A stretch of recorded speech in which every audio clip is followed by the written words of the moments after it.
In this video, we'll discuss about 5 hacks to speed up the learning process. Number 1. Shift your attention from the amount of time you practiced and redirect your focus to several repetitions. The amount of learning repetitions that we engage in is the key when we're learning something, and the time we spend while learning isn't the key. Most times we deceive ourselves with how long we learn. We're even proud to say something like, "I studied for 6 good hours." But what most people are oblivious of is that repetitions are far more powerful than duration. The military, musicians, athletes, and top performers all understand the high significance of the power of repetition. Repetition wires our brain, and this is why it's considered to be a very powerful lever.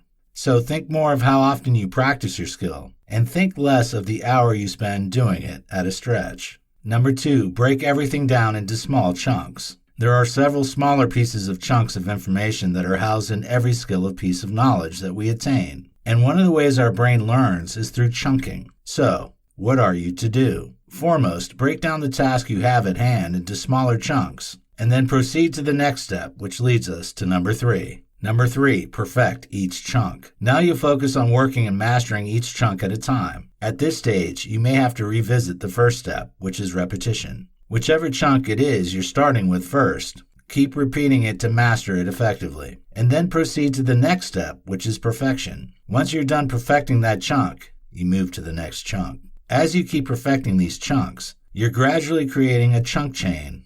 Don't forget that there's a whole bunch of smaller parts comprised in any skill you're trying to learn. And as you work on these chunks individually, you'll get more insights and perspectives. Number 4, do you like the sound of games? It's game time now. Your next step is to convert the learning process into a game. Create a game that you can play. Game It is an effective strategy to learn something new, and we have more chances of getting immersed in repetitions of what we're learning and being carefree about the time when learning becomes an enjoyable game. Our brain likes games, and so do we. Make sure you create a reward system as you set the rules to the game, because the full effect wouldn't be complete if there are no rewards. Number 5, work and rest. While you're going through the steps and you're getting immersed in it, don't forget to take fulfilling and refreshing breaks. Make sure you take breaks to recharge anytime you feel your energy is dissipating. As you're learning, perfecting, and linking the chunks, be sure to recharge so that you can have more fresh energy and a well-rested mind.